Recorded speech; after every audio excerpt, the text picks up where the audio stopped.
In this video, we're going to discuss retaining the salvage in the state of Texas. When we talk about retaining the salvage, we're talking about a situation where the owner of a vehicle that's been in a wreck wants to keep it, even though the insurance company has deemed the vehicle to be a total loss. My name's Chris, and I'm an attorney. We're going to take a look at what's required to retitle a vehicle that's been deemed a total loss in the state of Texas in some detail. And then we're going to take a look at the financial risks associated with retaining the salvage. At the end of the video, we're going to conclude that it's really hard to justify ever retaining a vehicle that's been deemed a total loss. But now let's look at the titling process. The first step in titling a vehicle that's been deemed a total loss is that the insurance company notifies the Texas Department of Motor Vehicles that the vehicle has been totaled. The insurance company notifies the Department of Motor Vehicles by sending this form, which is the owner retained report. This has been numbered VTR 436. They send this into the Department of Motor Vehicles, and here they make a disclosure to the Department of Motor Vehicles about the damage that was done to the vehicle. And they note the damage, the type of damage that was done, and they also note whether or not they're categorizing the vehicle as a salvage vehicle or a non-repairable vehicle. Now, this is a very important distinction because by law, a non-repairable vehicle cannot be repaired and put back on the road. A salvage vehicle can. So if you're interested in trying to repair a salvage vehicle, you need to make sure the insurance company has noted that it is in fact a salvage vehicle. Now, at this point in time, the vehicle cannot be bought or sold until you file this, which is an application for a salvage or non-repairable vehicle title.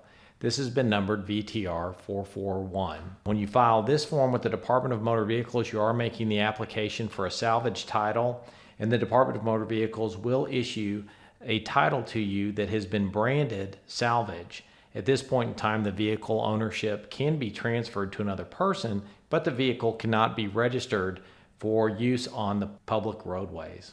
In order to get the vehicle to the point that it can be used on the public roadways and be registered, you do have to rebuild the vehicle. After the rebuild is done, the vehicle does need to be inspected by an ASE certified master mechanic. And this form, which is VTR 64, must be filled out by the mechanic where he is certifying and attesting that the vehicle is in fact roadworthy. Furthermore, a rebuilt vehicle statement must be filed at the time that you apply for a rebuilt title after the repairs are done. This form is VTR 61. This form details for the Department of Motor Vehicles the work that was performed. In addition to that, you must itemize all of the component parts that were used in the repair. When all that is done, the Department of Motor Vehicles should issue you a title that looks something like this. This is a title issued from the Texas Department of Motor Vehicles, and under the remarks section, this title will be branded with a statement that shows that the vehicle has been rebuilt from salvage. So you can see titling a vehicle that's been deemed a total loss in the state of Texas really requires jumping through quite a few hoops. Now we're going to talk about the financial risk associated with retaining the salvage, and the single biggest financial risk is really that rebranded title, because that is like instant depreciation on a vehicle. In order to show the financial risk, we're going to mock up a hypothetical, and I'm going to try to do that in such a way so that you can substitute values that you feel are appropriate for your vehicle. You could perform your own analysis. So the first number that you need to determine is what the actual cash value of your vehicle is. In our hypothetical, we're going to pretend like the vehicle is worth $15,000. You also need to estimate what the cost of the repair is going to be. Now, in Texas, insurance companies frequently decide to total vehicles when the repair approaches 75% of actual cash value. So we're going to use that in our hypothetical. Here we're going to pretend that the insurance company estimated the cost of repair to be $11,250. The salvage value of the vehicle is $2,500. Now, the salvage value represents the value of the vehicle in its wrecked condition if it had been hauled down to an auction house and been sold for scrap. The insurance company will estimate what the salvage value is, and you should ask them what they're using for that number. So if the vehicle was totaled and you accepted the total loss offer, you would have gotten $15,000. If you retain the salvage, however, you're not going to get $15,000. The insurance company is going to take the actual cash value and they're going to subtract the salvage value from that, and they're going to pay you the difference. The reason why? The insurance company has now lost the opportunity to take your scrap down to the auction house and sell it and recoup some of their money. So they're going to deduct that from the actual cash value. In our hypothetical, this means that we're going to net $12,500 out of the transaction. Now, why take this risk? We need to take the actual cash value of the vehicle, subtract the salvage, subtract the cost of the repair, and see if we're getting a net gain or loss as a result of doing this math. In our hypothetical, we're gaining $1,250. But the risk is if the mechanic hasn't estimated the repair correctly, then we're going to have to live with either a substandard repair or pay more to get it done. The insurance company has a lot of experience repairing and totaling vehicles, and they know in a substantial number of cases, once the repair gets underway, there may be additional damage to the vehicle that's not visible before the quarter panels and the body parts are removed from the vehicle. That's why they total it at 75%. So the risk that you're running when you retain the salvage is that you might not be able to get the repair done for the estimated cost of repair, and you're working on a really thin margin.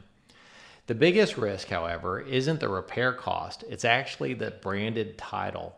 So we need to take that into account, and we're going to do that now with another hypothetical. So our vehicle was worth $15,000, but now that it has a title that's been branded rebuilt from salvage, we really don't know what the actual cash value is. You got to know there's some amount of depreciation associated with that rebrand.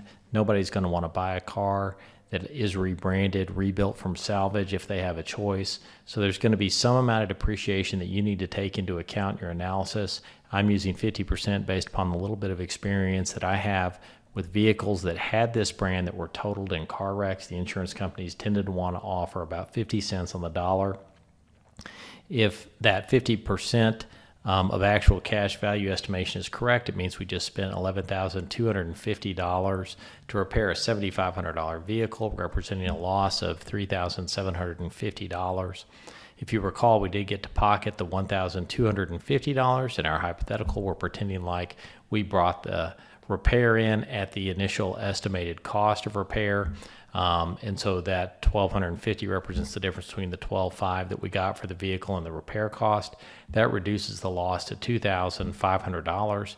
But we need to look at the transaction in another way, and that is that we could have accepted the initial $15,000 offer for the car, and viewed in those terms, we lost $7,500 on the transaction. Now, there may be a few circumstances where it makes sense to retain the salvage. Those circumstances might be if an adjuster has really not estimated the cost of repair correctly, or they've not estimated the value of the vehicle correctly. You could think of a circumstance where a vehicle is fully depreciated. In that instance, having a title that was branded as rebuilt isn't really going to make any difference to the value of that vehicle. But given all the hoops you have to jump through down at the Department of Motor Vehicles and the depreciation on the vehicle that's associated with that rebranded title, we generally tell our clients not to retain the salvage.